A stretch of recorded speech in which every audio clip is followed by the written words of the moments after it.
Boa tarde, o meu nome é Luís Sebastião, sou historiador e tenho dedicado parte da minha investigação a um tema curioso, que é os sinos. Sobretudo os sinos no que diz respeito à sua fundição, mas também no que diz respeito à sua utilização. E no que diz respeito, quer a um, quer a outro tema, estamos num sítio perfeito para falar de sinos. Estamos na Igreja da Irmandade dos Clérigos, que tem como ícone a sua torre. Torre essa que não é nem mais nem menos, se bem que por vezes nos esqueçamos, é uma torre sineira. Tem como função primordial, razão de ser, comportar os sinos. E é uma torre que tem muitas particularidades e muitas especialidades. Antes de mais, é uma torre sineira, é certo, contudo, desde do seu projeto, ainda por cima pela mão do grande arquiteto Nicolau Nasoni, sendo por isso, e só basta por isso, um projeto de arquitetura de excelência, é uma torre sineira. E como tal, o próprio Nasoni, no seu desenho, teve que ter em atenção aquele que era o seu fim. E o seu fim era comportar sinos.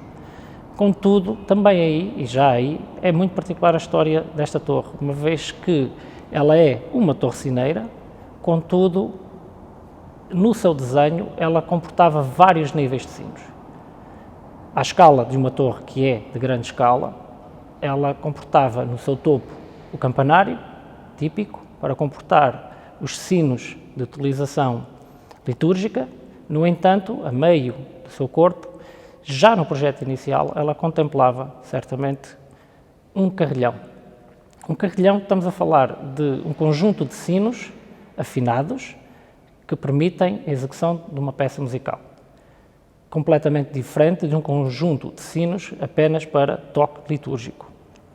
No entanto, outra particularidade, no caso da torre dos clérigos, percebemos, através de uma investigação simples à documentação, que a torre foi desenhada já a pensar em ter um carrilhão. Contudo, ela só veio, ironicamente, a ter esse carrilhão muito mais tarde, em 1995. E hoje o carrilhão, pelo qual a Torre dos Clérigos é tão conhecida, trata-se de um carrilhão recente, 1995, fundido numa grande fundição holandesa, que é a Esvoalt. Trata-se de um carrilhão de 49 sinos, que comporta no seu todo aproximadamente 10 toneladas de peso, mas esse desígnio da Torre dos Clérigos possuir um carrilhão, curiosamente, só foi concluído em 1995, mas seria impossível de o fazer se já no seu desenho original a torre não tivesse sido pensada, desenhada e concebida para suportar um carrilhão, porque o peso que um carrilhão implica é algo que, na construção da torre, é logo ditado se pode ou não pode vir a ter um carrilhão. À parte da questão do carrilhão tão tardio, tem também muitas particularidades a nível do seu conjunto sineiro. O estudo da documentação mostra-nos que o nível de fundições, o número de fundições, o número de refundições, porque sim, os sinos racham, os sinos são feitos de bronze, são peças extremamente pesadas, que podem ir até 500 kg, 350 kg, variando o seu tamanho, isto nos usos mais correntes, há depois, obviamente, sinos muito maiores. No caso da Torre dos Clérigos, é curioso percebermos, através da documentação, que desde cedo houve um grande investimento na fundição de sinos, mas também houve um número anómalo de sinos a quebrar e a ter que ser refundidos, ou seja, uma vez quebrado, o sino já não é possível consertar. A única forma é quebrá-lo em pedaços e derretê-lo e voltar a fundir um novo sino. E essas refundições são normais, mas o número de refundições, no caso da Torre dos Clérigos, é muito curioso, porque percebemos que os sinos são fundidos e chegam a ser refundidos um ano depois, o que é curioso e difícil de explicar. A nível de fundidores envolvidos nesta já longa história de refundições e fundições de novos sinos para a Torre dos Clérigos, também aí vamos encontrar um aspecto muito interessante. Temos alguns dos grandes nomes de fundidores daquela que é a nossa história em termos de fundição. Um deles, desde logo, é o João Ferreira Lima. O João Ferreira Lima é um fundidor de Braga, do século XVIII, um dos nossos maiores fundidores. Encontram-se sinos assinados por João Ferreira Lima por todo o país e, claro, também aqui nos Clérigos encontramos sinos assinados por João Ferreira Lima, que aliás foi um dos fundidores com que a Irmandade, de forma mais fiel, foi cliente. Mas encontramos outros casos particulares, como por exemplo os Irmãos Caminho. Os Irmãos Caminho são biscainhos, a vizinha Espanha, e eles tiveram uma relação com os clérigos, ou uma passagem pelos clérigos interessante, porque o que lhes foi encomendado foi uma encomenda anormalmente grande. Tratava-se de fundir vários sinos, refundir vários sinos, de tal maneira que eles decidiram não fundir os sinos em fundição própria, mas fundir no próprio local. E por esse efeito construíram literalmente uma fundição sineira junto ao edifício da Irmandade. E trabalharam durante ainda alguns anos na fundição e refundição destes sinos encomendados pelos clérigos, mas uma vez que estabeleceram literalmente uma fundição junto aos clérigos, aconteceu que a cidade acabou por encomendar outros sinos e eles acabaram por fundir vários sinos para a cidade do Porto nesse período, o que levou inclusivamente à criação de um mito de que os clérigos, devido aos seus sinos e à sua torre sineira, tinham inclusivamente uma fundição sineira. Não tiveram uma fundição sineira, tiveram de facto durante um curto período de tempo uma fundição sineira construída por estes dois biscainhos, que assim resolveram o seu problema prático. A quantidade de sinos a fundir e a refundir, a tonelagem de bronze envolvida, implicava, de facto, construir uma fundição no local e que serviu o seu propósito, após o qual foi desmantelado.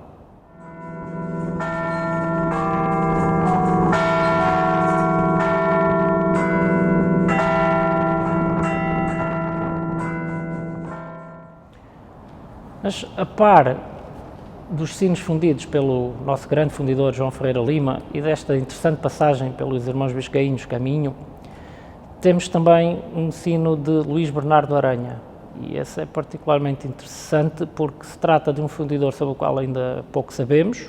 Sabemos ao certo que era um fundidor portuense. Os seus sinos, até hoje, confesso pessoalmente que nunca vi nenhum sino assinado por Luís Bernardo Aranha, a não ser exatamente na cidade do Porto. Parece ter sido um fundidor que, além de portuense, fundiu quase exclusivamente para a cidade do Porto, talvez. Mas destaca-se por ter uma qualidade de pormenor absolutamente acima da média. Muito interessante a nível das decorações e a nível do pormenor, de acabamentos, muito acima da média, e destaca-se. É realmente um fundidor curioso e é interessante não encontrarmos muito trabalho dele no território nacional. E é, por falar em decorações e pormenores, algo que a maior parte das pessoas acaba por desconhecer, é que os sinos não são lisos, os sinos têm decorações, os sinos têm inscrições. Os sinos só por si falam-nos muitas vezes, sem precisar de recorrer à documentação, conseguimos só através da observação do sino e lê-lo, conseguimos saber o ano em que foi fundido, porque, sobretudo a partir do século XVIII, é muito comum eles terem o ano em que foram fundidos. É muito comum, a partir do século XVIII, terem o nome do seu fundidor, que tinha para o efeito o que se chama um sinete, ou seja, uma espécie de carimbo que utilizava em todos os sinos que fazia com o seu nome, e muitas vezes indicando o local da fundição, mas temos também muitas vezes inscrições. E essas inscrições, por vezes, são surpreendentes do ponto de vista daquilo que estaríamos à espera, naquilo que é, afinal de contas, um objeto litúrgico.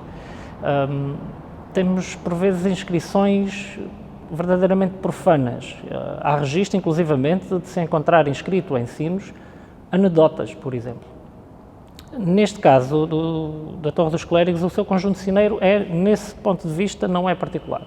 É, entre aspas, normal. Seria aquilo que seria expectável em termos de inscrições. Em termos de decorações, também, sobretudo estamos a falar de rendilhas, ou seja, novamente a utilização de carimbos por parte do fundidor que lhe permite decorar o sino toda à volta com rendilhas, com um fim puramente estético, não de significado religioso ou outro. Mas para além desta questão toda de sinos, há que pensar, afinal, para que servem eles. E o sino é, obviamente, um objeto litúrgico no sentido em que com ele se fazem os toques litúrgicos. No entanto, e aqui, novamente, a Torre dos Clérigos é particularmente interessante a esse nível, Nós começamos a ter, a partir do século XVII, uma mudança.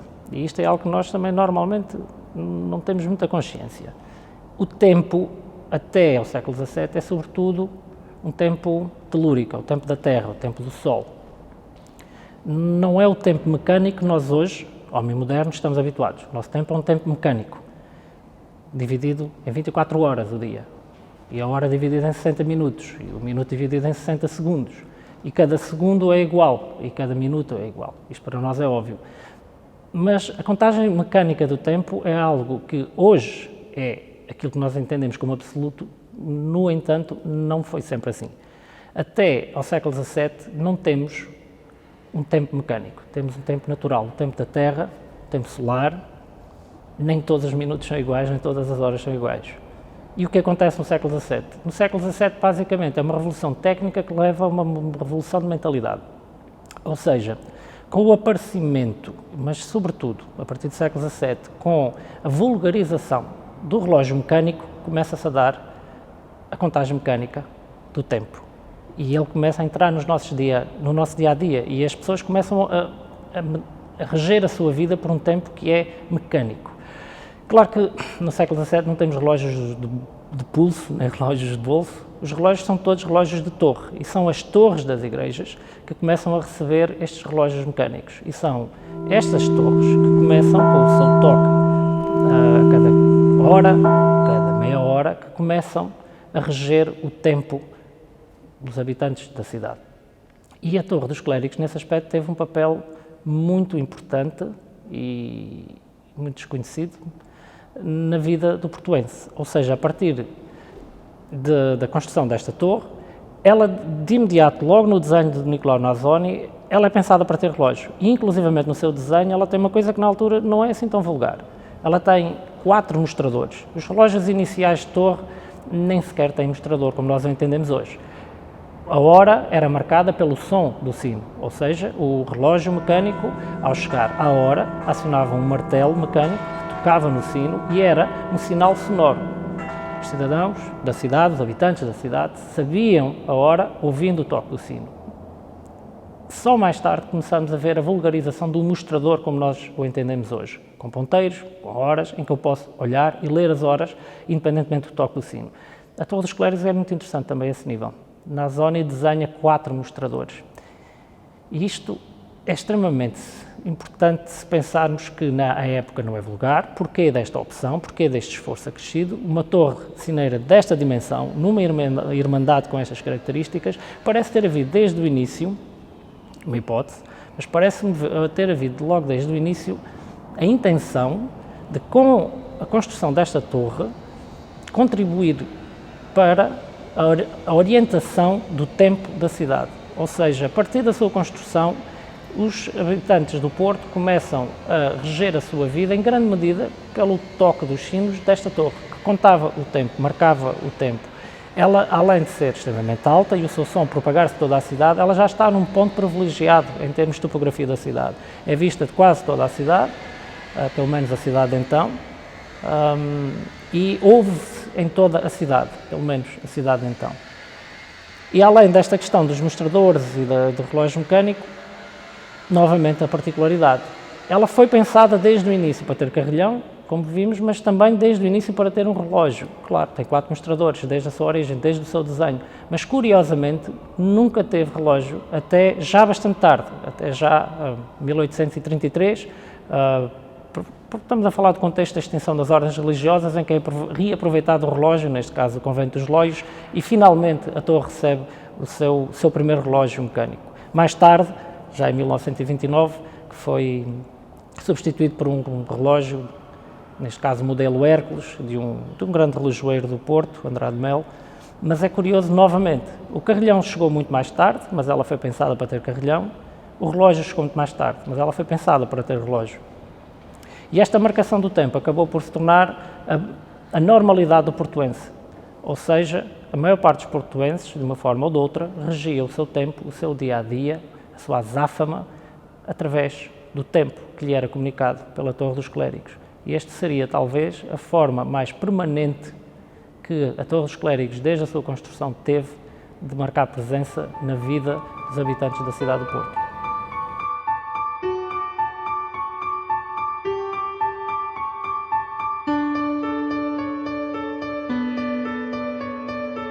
Hoje temos a contagem do tempo como algo garantido. Temos o tempo contado no relógio, temos o tempo no carro, temos o tempo no tablet, no computador, e não temos já consciência da importância que estas torres sineiras tiveram na contagem do tempo e na organização diária dos habitantes de cidades históricas como o Porto. E falando do Porto, estamos sempre a falar de uma cidade portuária, mercantil, em que toda a sua intensa atividade comercial era inclusivamente em grande parte regida pela Torre dos Clérigos, não só, mas sobretudo pela Torre dos Clérigos, e este seu papel que ela então perdeu, de função, de contagem de tempo, hoje atribuímos novas funções, novos significados. Hoje é património cultural, hoje é herança cultural, é monumento, é turismo cultural. No entanto, esse seu papel importantíssimo é importante não esquecer e ter em conta que as suas novas funções são outras, no entanto, tão importantes como as que já teve no passado. Talvez interesse, em parte, recuperar as que foram as suas funções anteriores, mas, sobretudo, aproveitar este novo papel que a Torre dos Clérigos tem enquanto ícone da cidade do Porto e, curiosamente, como um dos seus maiores ícones, é curioso pensarmos que o Porto tem como ícone exatamente uma torre sineira, os seus sinos, e que numa cidade histórica como é a cidade do Porto, entre todos os seus centenas de campanários, deve ter-se no seu todo milhares de sinos espalhados por esta cidade que urge estudar, conhecer, proteger e se calhar vamos encontrar em muitos outros campanários da cidade do Porto, uma vez estudados, conjuntos sineiros tão interessantes quanto a dos Clérigos, ainda que obviamente esse papel de ícone máximo da cidade do Porto já seja difícil ou impossível de retirar e com todo o mérito.